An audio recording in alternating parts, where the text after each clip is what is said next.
Welcome to CMedu News. Here are some stories. People welcomed 2012 and made resolutions with a lot of enthusiasm. But the fear of 21st December 2012 still remains in their hearts, as this can be the last New Year celebrated by man on Earth. Let's take a closer look at the celebration and the Mayan calendar. On 31st December, everybody celebrated the eve with joy and excitement about the upcoming year 2012. Like every year, Australia and New Zealand celebrated the occasion first across the world. Many different parties, events were organized and celebrated by people. Some events also involved famous celebrities and their performances. According to the Mayan calendar, the entire world may end on the 21st of December 2012. The Mayan calendar is a system of calendars used in pre-Columbian Mesoamerica in many modern communities in Highland, Guatemala, and in Veracruz, Oaxaca, and Chiapas, Mexico. Have we celebrated the last New Year? No one knows. Let's wait and watch what happens on 21st December 2012, and let's hope that the entire world will be safe and doesn't end. 12th January Swami Vivekananda's birthday, and every year this day is celebrated as National Youth Day. It is observed all over the country in the schools and colleges. Let's have a close look at it. Since the declaration given by Indian government in 1984, 12th January, which is Swami Vivekananda's birthday, is celebrated as Youth Day in India. Swamiji's birthday has been selected because of his philosophy and ideals for which he lived and worked. He is a great source of inspiration for Indian youth. His lectures and writings have motivated numerous youth organizations as well as service projects involving youth.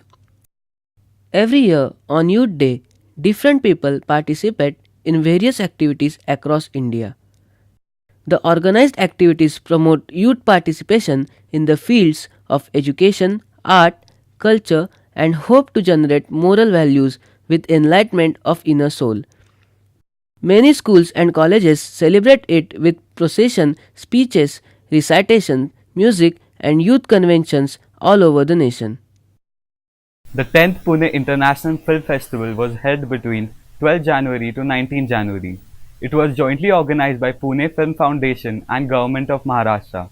The festival got a great response from both youngsters and senior citizens. Let's see the report.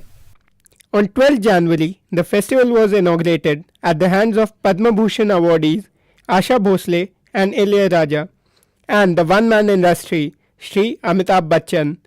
The entries streamed in from Germany, Australia, Italy, UK, USA, and many more countries. It was a grand feast for film lovers. Some more news after the break.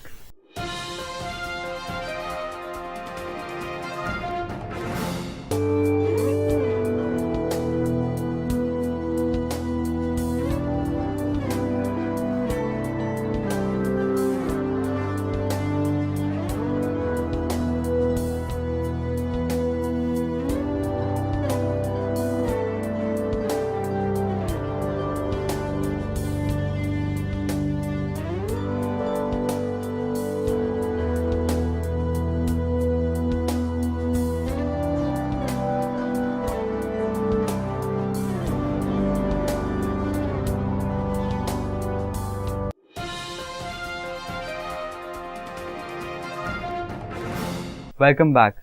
Ranangan is a drama based on life of Peshwas and the Third War of Panipat. It has been written by author Vishwas Patil. The challenge was taken up by director Dikpal Lanjekar to direct this play. All actors are making extreme efforts to make this play successful. Let's have a quick look at it. The grandeur of a battle that was fought in 1760 between the Duranis and the Marathas can hardly be forgotten.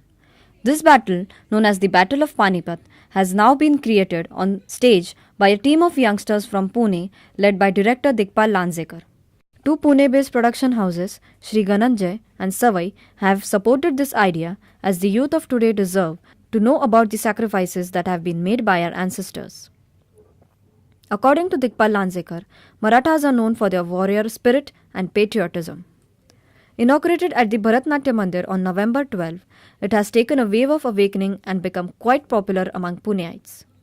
It is written by veteran author Vishwas Patil, who guided the team at each stage of planning and execution of this production. म्हणजे कधीतरी एकदा हे नाटक आपण मंचावर आणू, आपण दिग्दर्शित करू वेगळ्या पद्धतीने, हे मला वाटत होतं आणि तसं प्रयत्न मी केला. सुदैवाने खूप चांगले कलाकार याच्यामध्ये आहेत. योगेश सोमण आहेत, रोहन मंकणी आहेत आणि या सगळ्यांनी खूप चांगलं कॉपरेशन दिलं. नवीन दिग्दर्शक असून पण खूप चांगल्या पद्धतीने माझे व्ह्यूज सगळे समजावून घेतले आणि त्यामुळे हे नाटक आधी झालेल्या नाटकापेक्षा वेगळ्या पद्धतीने लोकांच्या समोर आलं, जे लोकांना आवडतं आहे. अर्थात आधीचं नाटक पण खूप छान आहे, पण नवीन प्रयोग, नवीन टेक्नॉलॉजी, नवीन स्पेशल इफेक्ट्स अशा सगळ्या गोष्टी वापरून प्रत्यक्ष त्या पानिपताच्या युद्धाचा जर त्यांना हे देता येतोय का, अनुभव देता येतोय का प्रेक्षकांना, असा आम्ही प्रयत्न करतोय.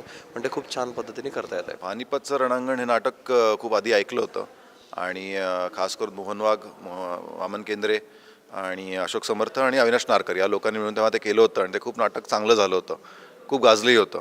त्यामधली एक भूमिका परत करायला मिळते आणि त्यातलं एक महत्त्वाचं कॅरेक्टर आपल्याला करायला मिळतं. हे ऐकल्यावरती मी विचार करून लगेच त्याला हे केलं की आपण हे कॅरेक्टर नक्की करायचं आहे. तर त्यासाठी खास करून पहिल्यांदा नाटक वाचलं, रणांगण जे स्क्रिप्ट वाईज जे लिहिलं होतं ते वाचलं. त्याच्यानंतर कॅरेक्टर्स आणि त्या काळातलं बेरिंग समजून घेतलं आणि मग जसं आम्ही सगळे एकत्र बसून काम केलं, बसवलं नाटक, तसं ते बसलं. बेसिकली नाटकच इतकं चांगल्या दर्जाचं आहे आणि एवढी चांगली कथानक आहे की त्यामध्ये कुठलाही किरदार करायचं काम मिळणं हे खूप नशिबाचा भाग आहे. Rohan Mankani, the son of noted actor-producer Ravindra Mankani, is making his debut in commercial theatre as an actor and producer with this play. Rohan plays the antagonist Ahmad Shah Abdali in the play. Dikpal Lanzikar also plays the character of Dattaji Shinde. Well-known actors from Marathi theatre such as Yogesh Soman, Jnanesh Wadekar, Shailesh Khote and Samir Budkar got under the skin of historical characters such as Bhausaheb Peshwe, Najib Khan Rohilya, Ibrahim Khan Gardi, Vishwasrao Peshwe respectively. The play will have an Islamic and Indian music blended beautifully by Kedar Divekar and some well-choreographed fight sequences by Gauri Chhatre. The set has been designed by Anaga Lanzekar who, besides focusing on details and simplicity, has ensured that all props are eco-friendly too. Technology has caught up with the high consumer performance with style, mixed to match expectations. Yes, we're talking about the chef special on the tech menu, the Ultrabook. It is purely ultra responsive and ultra sleek. Let's see how ultra the new Ultrabook exactly is. The hot term in the market right now is Ultrabook. The term is part marketing hype and part description of a new generation of thin, light, powerful and design-focused laptops. Whether you should buy one and whether they are any good, however, all depends on what you plan to do with your laptop, when you are planning to buy and how much you are planning to spend. It's actually Ultrabook with a capital U. The name is a wholly owned creation of Intel, and the hype you have seen for them at CES, Consumer Electronics Show 2012, is only just the beginning. It's exciting to see laptops that are smaller, thinner, and just as capable as their larger counterparts. But that's just how laptops have been evolving all these years. Right now, Ultrabooks are designed for anyone who wants a thin, light Windows laptop at a decent price. An Ultrabook offers a decent balance between price, portability, and features, as long as you remember that they are mid-range systems, not desktop replacements or gaming systems. Having said that, Ultrabook is Ultra till it serves the purpose. The 11th Auto Expo was organized from 7 January to 11 January in New Delhi this year. Many car lovers visited the expo. Let's have a close look at it. This year's Auto Expo was held at New Delhi from 7th to 12 January. This was the 11th Auto Expo, which was organized by ACMA and SIAM. The expo in its silver jubilee involved 1500 participants from 23 countries across the world. Auto Expo is the largest automotive show in India. With this, we end our news bulletin. See you in the next bulletin.